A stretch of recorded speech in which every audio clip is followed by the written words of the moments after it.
Hey everyone, and welcome back to Above the Tree Line, where we take all of your questions All of them. about faith, Christianity, culture, and like I've said before, pretty much anything else at Politics. this point. Politics. Aliens. Nephilim, dinosaurs, yes. you name it. So this question that we have today. That's Lauren, yes. and I'm not. And that's all you need to know. You're not. I'm not. So Senior there we go. Pastor Senior Will pastor. Davis Jr. Okay, so the question that we received today actually, I think, came out of our young adults ministry, or at least our adults ministry, but I think they're younger than me. But there was a question about pop culture. So the question is, It's just funny to me you're asking a 62-year-old about pop culture, I but know. we're just going to roll with it. It's funny to me too. The expert couldn't be here today, so I'm sitting in. But you're the biblical expert in okay. house. So Ouch. when we have all of these Christian pop culture things, like in my day, it was the Tim LaHaye Left Behind series. Don't smile. No, it was my day. It was the Imperials. It was great early Christian music, the early wave of Christian music. Okay. That set records. So we have set records. Oh my gosh. Okay, sorry. This is not getting off the ground very quickly. So we have Christianity in pop culture, and I understand why Christians enter like the pop culture scene. It's because everybody's being inundated with all this other garbage and nonsense. It's like, hey, why don't we enter that arena and put some truth into it? So there's movies about the Bible, movies about Jesus, TV shows. So we have kind of this Christian pop culture sector, and it does seem like a lot of Christians are really drawn to it, but it's like, at what point is it not actually biblically sound? Like, you'll have people, for example, reference The Chosen. It's very biblically based. I know it's run by Christians, and they do their research, but there's a lot of filling in the gaps. So, like, I just watched an episode recently of Jesus with the woman at the well, and there's a lot of conversation that takes place between these two individuals that is not in the Bible. So there is some creative license. Do you think it's helpful for Christians to consume this content when there is kind of creative decisions made? Well, I would even argue the question, what about unbelievers who are consuming it? I've never watched The Chosen. I'm not against it at all. I've just never watched it. And I am more inclined to say if it's helping people understand the scriptures better and even helping an unbeliever get curious about Christianity. I mean, how many Christian songs, no slam intended at Christian artists, but there are some Christian songs, the theology in there and the lyrics is just bad. But it's art, but some of the theology is like that, dude. That's not okay. I mean, but it's still encouraging people to listen to songs about Jesus, to sing about Jesus. That's great. So I tend to err on the side of, give them some grace. There is some creative interpretation going on or gap filling, but unless it's openly denying or defaming the name of Christ, I'm probably not going to be against it. So why do you not watch the series? I think I started one episode and I was like, I was exactly what you're talking about. They're filling in a lot of gaps and I can't do this. I can't. I just can't. So you don't like it? I didn't say that. Okay. Don't put words in my mouth. No, Political correspondent over there. I'm not against it. It was not going to be entertaining to me. Okay. And I've watched like the Apostle Paul, the movie The Apostle Paul. I've watched, there was one about the resurrection of Jesus that was really, really good, written from one of the guys who oversaw his crucifixion and was in charge of finding his body afterwards. That was a great movie. So I've watched some of that. Obviously, I watched The Passion of the Christ. Yeah. And yes, I'm confessing, I listened to the Imperials. All of you who are my age and older know Russ Taff and the Imperials and Amy Grant and Twyla Paris. Oh, and Twyla all Paris. Sweet Twyla. Yeah, I listened, and she wasn't very pop. The Imperials were pretty pop. But that got me going on Christian music, so I'm not opposed to it. And some of the lyrics, does he still feel the nails every time I fail? Is one of the most manipulative, badly written Christian lines ever, because the answer is no. He's risen and exalted, and every time you sin, doesn't put Jesus back on the cross. That's terrible theology. But it was a very popular Christian song. So now I'm starting We'd sing to it at camp, and everybody cry, and no. Yeah. No. So originally I was focus more on like the Chosen series, because this is kind of like the big one for it's this huge. generation. Great. It's doing so well. People all over the world are watching it. I think it aired. You know, they're calling for extras for a scene here in Central Texas. You should go. Maybe you should go be in it. Oh, wow. They're calling for extras for some feeding the 5,000 scene or something and shooting it here in Texas. Really? Yes. I did not Maybe know that. you should go. All right. Here's your chance, Lauren. There we go. Be an extra. Get fed.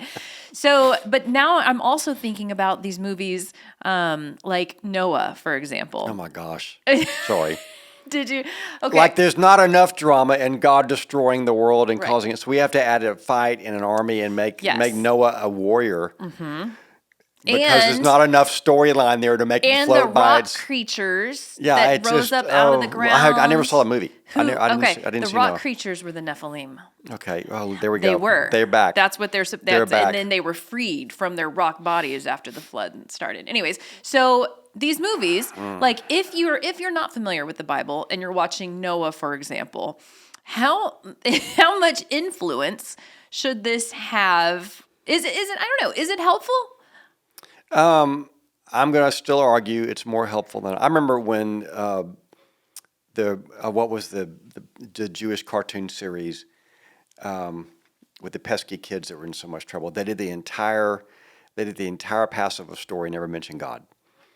Oh. I'll think of it in a minute. They told the entire Passover story and never once referenced God. I was like, okay, that's hard to do. I'll think of it in a minute. But you know, I don't think God needs any help being entertaining. Right. Yeah. And Hollywood's going to do that. Hollywood's going to insert stuff and twist things and make plots because they're awkward and just let it. Anyway, I'm going to still argue it's probably more good than harm. Okay. Well, I don't know. I don't know if I agree with that. So I'm coming back to Noah, for example, because you have this story of like waters coming up out of the ground, the whole earth being flooded. Somehow all of these animals like flocking to the ark, Noah building this gigantic structure. There's already a lot of stuff in there that's just hard for non-believers to believe. And then when you add in the rock creatures and all the other stuff, and there's some I think one of the Gnostic Gospels is referenced, like they pulled some information from that as well. I guess Enoch, but I mean, like it almost makes it seem like we know this is not a real story, so we're just going to make it even more fantasy. And I don't know. I wonder if it makes it even harder for people to believe. So I'm going to go. You're not going to like my answer, Lauren. I'm going to go with God's bigger than that. Okay. And I don't think, hopefully, that somebody's eternity is going to be made or broken on if they went and saw Noah or not. You get a lifetime of opportunity, and it may or may not have encouraged somebody to believe more or believe less, or, yeah, it's goofy. Like, I remember going to Disney movies with my kids, and they got a little new agey at times and had trees talking and the spirit wind and all that sort of stuff. And it didn't lead my kids down some primrose path toward New Ageism, even though there was some of that clearly in the Disney movies, the early ones. And I'm like, okay, God's bigger. You know, we know how to filter. You know, and so if it gets them thinking about it, I think it's great what Hollywood's trying to do. There's some clearly very pro-Christ production companies out there now trying to produce movies that really stimulate thought on Christianity and tell really cool Christian stories. And there's been several of those written about the guys who wrote really great Christian songs or great Christian stories. And books do the same thing. 90 Minutes in Heaven was kind of a groundbreaking book that a lot of people read by a guy who, you know, died and had a near-death experience and came back. And a lot of people read that story. Yeah. And a lot of people question that story also. That's okay. But the fact that they're questioning is great. I love that they're questioning it because they're thinking about it. Can this really happen? And that's a conversation started that is probably not going to hurt. Yeah. So I tend to say, unless they're openly redirecting the gospel and defining it in a way like the last temptation of the Christ. And I'm not a fan of that. It totally stripped away the deity of Jesus. He was fantasizing the cross about having sex with Mary. Oh. I mean, yeah, I'm like, that's, you know, okay, that's a movie I can do without. Right. But that's, I think, is more the exception rather than the rule. Okay. So In my experience, there are plenty that are out there that are blasphemous. I haven't seen them. Okay, so I'm going to share my perspective on movies about Jesus. Okay. First of all, I would prefer for nobody to play Jesus. I mean, the guy, what's his name, Rumi, that plays it in The Chosen, does an excellent job. But I don't know, Jim Caviezel did a great job. Jim Caviezel, he got struck by lightning while he was doing it. Right. But That's a hard day at the office. I don't know. I don't prefer to have some actor portray Jesus. I would rather just like you could see his silhouette, but I don't want to see some dude's face. Okay. I don't want to fill in the gaps about what color was his eye color, what color was his eye color, what color was his skin, what color was his hair, what did his accent sound like. I don't know, because it does feel like while we have this incredible actor who portrays Christ in the Chosen series, people will come up to him and be like, will you pray over my paralyzed child? Wow. And Wow. it's so incredible because we're all supposed to pray over all these things because we believe we have the authority in the name of Jesus Christ to cast out evil. And I don't know, it feels like maybe sometimes people put the actor a little too much in the place of Jesus. A friend of mine, single female years ago, saw the Passion Play somewhere, and she said Jesus had a six-pack. It was very impressive. Right. Like, oh my gosh, great abs. Right. Well, that's probably not the point. So what was the one about? What was the one with hashtag Hot Jesus? Son of God. I don't know. I saw that in the theater. Could not pay attention to the story because I was like, that Jesus is so incredibly attractive. It's distracting. And you're just like, yeah, I would follow him too. Like, I don't know. I have a problem, I think, with people portraying Jesus, whether they do a great job or a terrible job. It throws me off. But I remember being in a church in Uganda, and the missionaries had painted a baptism scene, and it was a white Jesus with blonde hair and blue eyes on the walls in Uganda. Because the missionaries were Anglo. And so they painted an Anglo Jesus on the wall, blonde hair, blue eyes. I'm like, he wasn't Anglo, first of all, but even in Uganda, seriously? Right. Anyway, it's kind of funny. Okay, so now I do want to go to the Tim LaHaye series. Yeah. Because Left Behind was huge. Like, we read all of those books. You could also do This Present Darkness, and those were two books that were real popular. Did you ever read those? No. This Present Darkness, and there's two but demonic warfare kind of books. Okay. They blew up in the 80s, I think. Totally huge in the 80s. Oh, that's when I was born, though. I couldn't read Thank yet. you for pointing it out. So the That's when I Left was Behind born. series, read all the books. Then they started coming out with the movies. It was Kirk Cameron. I was a big fan. I had them on VHS when they first came out. And so you have these scenes. You can explain VHS to your audience. Right. You have this scene in the beginning where, we're fascinated with Revelation and rapture and tribulation and all that. And we've done a lot of episodes on end times and end times eschatology. But that really shaped kind of what I thought was going to happen. I was like, okay, planes are going to be in the air. People are going to dissolve into like a pile of clothes because the rapture is going to come. Cars are going to start crashing. And I've told you this. I had a bumper sticker on my first car in high school that said, warning, in case of rapture, this car will be unmanned. Yes. Yes, because I thought, I'm like, when all these people disappear, there's going to be all these crashes everywhere. And I wanted people to know nobody's going to be driving my car. So that had a pretty profound impact. And I think still today that has greatly influenced my end time eschatology. And so then I start to wonder, I'm like, was that helpful to consume that? Was it accurate? Why would that be harmful? Because what if it wasn't right? What if they missed it? What if it's not pre-trib? What if really it's post-trib? And if it got people thinking, then good for them. And I think it did. I think to see that, I never saw the movies, but to think about that and to think about I'm on an airplane and the pilot gets raptured, or the scripture says two will be in a roof and one will be gone and one will be left behind. And that's terrifying to think about. If you think about the worldwide impact of 20% of the world's population disappearing in an instant and the moment that happens, that is a terrifying thing to think about. And not knowing what happened or going, oh, that could have been what the Bible's talked about. So if that got people stimulated, good. I have no problem with that. And it doesn't have to be right, because nobody's right on their eschatology entirely. And it's too much mystery. But if it got them thinking, good for them. It gets them stimulated and gets them thinking about it and gets them wondering. If the theology's off, okay, whatever. Everybody's theology's off on some degree. But if it got them motivated to, I need to look into this, and I'm sure it did at some point for somebody. Like this president, Frank Peretti wrote 2 books about spiritual warfare, and he totally fictionized it a little bit and maybe carried it too far. Angels and demons blowing up in spiritual warfare, but it was about prayer. It was fascinating, but it was a little over the top maybe. But it got people thinking. There was a book written in 1988 called 88 Reasons the Rapture Will Be in 1988. Oh, wow. The sequel was called 89 Reasons. I'm joking. But it got people, it was wrong, obviously. A guy named Ed Wisnat wrote it and made a compelling case that the rapture is going to happen on Rosh Hashanah in 1988.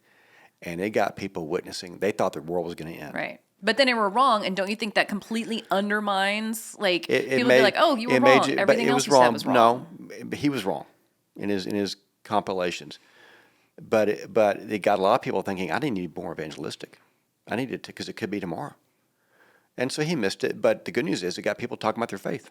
Yeah, I just wonder if it's all, like I said, all undermined because they're like, well, it was off, so the whole thing. There's plenty of people who baloney. look for an excuse to be offended and would have been offended. But I think what happened with Ed Wisnat was it got people thinking. He missed it, and that's okay. But it got me more motivated to share my faith because if he'd been right, it'd been over. And this also reminds me, I keep thinking like pop culture in terms of like things that are, I think of it as like a kind of a current thing. But if you look back, C.S. Lewis wrote Screw Tape Letters, which for them, that could have been their like pop culture. Yeah. And the idea behind that book is fascinating, where every human has a little demon assigned to them, and the demon is writing back to the higher up, and he's like, okay, like he's starting to get curious about God, and then the higher up is like, okay, you need to distract him with XYZ. Fascinating book. Yeah. But also, is it biblical? Or does it matter? Yeah, it doesn't matter. It doesn't matter. It doesn't matter. I'm not sure that it doesn't matter. I feel like maybe because there's limited demons. A friend of mine says this, there's limited numbers of demons, and there's probably more humans now than there are demons. So there can't be a demon assigned to every human because the world population's increased too much. And that's a great way to look at it. I mean, unless there's billions and billions and billions of demons, which there could be, then there can't be enough demons to cover every person. So anyway, if it got people thinking, unless it's overtly anti-Jesus, which there's plenty of it, or blasphemous, like we have an openly gay Jesus, an openly gay Judas, there's plenty of that out there. I'm not going to be a fan of it. It's misleading. But if it's curious and honoring basically as best they can the story of the Gospels, I'm not going to be opposed to it. Even Christian songs with really bad Christian lyrics. Yeah. Okay. Because it's God uses me, Lauren. Yeah. Okay, and I'm an idiot, and so I'm serious. I mean, I missed so much and said stuff and preached stuff that was unbiblical and wrong, and I didn't understand what I was talking about, and He still used me. So He can definitely use The Chosen and their amazing production and their amazing actors and actresses and their good intentions. Yeah. So I don't want to get all like conspiracy theorists. Oh yeah, but you towards need the to end of because this you are episode. such a conspiracy theorist. But now I'm starting to think, if Christian pop culture is influencing people's faith and it could potentially be used to steer them down a wrong path, this would be a great arena for like a false prophet or a false teacher to get into, to be like, I'm going to do this under the name of Christianity so people will start to consume it, and then they want to send us down this whole dark path because they twisted everything up. Well, that's how the Antichrist is going to come to power. The Antichrist is going to witness probably going to experience a fatal wound publicly on a public stage and live to tell about it. And give initially God credit for the resurrection of him from the dead. Wait, you mean like physically Yeah, a fatal wound? like a fatal wound, and then basically come back from the dead. And the world's going to follow him because of that. And what he will do is initially give God credit and then blaspheme the name of God and take his followers and create all kinds of chaos. So that's exactly, it will be an initial, hey, look what God did. And then once we have the bait taken, well, I'm God. Yep. And that's well known in Scripture, and it will be how the Antichrist does it. But the Antichrist is not Nikolai Carpathia. Who's that? He was the Antichrist in the Left Behind series. No, I didn't see that. Yeah, Nikolai. Probably not. Okay. But like no, pop culture doing shows called Lucifer. Yeah. That's stupid. Yeah. Let's not do shows that honor the devil or make the devil look playful and funny and somewhat sexy with a British accent. You're so naive and you're so stupid. I have real issue with people who want to make evil look like it's a TV show. Don't mess with that. Okay, wait a minute. Okay, so I know we're kind of running a little bit over at this point, but like my daughter watches this show called The School of Good and Evil. And so there's like the princesses, and they like, smile and they're pretty and they look in mirrors and they dance at balls. And then there's the witches.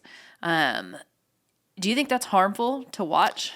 I think it's not hard. It's like watching a Disney movie back in the day when they had the New Age stuff in there. As long as you're there to filter and teach, I'm not worried about it. I mean, because there's also the Descendants. Yeah, I mean, this is the girl who decorates her house and drinks the Kool-Aid at Halloween. Yeah. So and that has not been that has not played to positive reviews with some of your fans. I know. I know. I don't have any fans. Some of First our of all, reviewers are not happy about that. I have no so fans. Thanks for bringing that back I have up. no fans, by the way. No, but you be a present parent and help them understand the difference. I don't think it's... Because like The Descendants is all about villains' kids. All the bad guys in Disney movies, Maleficent, the Evil Queen, all their kids. Yeah. And like my daughter dressed up as one of those characters for Halloween. I think you'd be a good parent and filter and you're fine. Okay.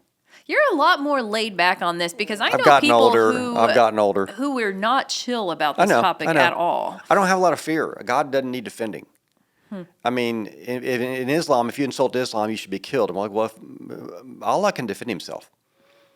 Can he? He doesn't. That's what I'm saying. If he's God, he doesn't need to be defended. But if you blaspheme Allah, we have to go defend Allah. God doesn't need defending.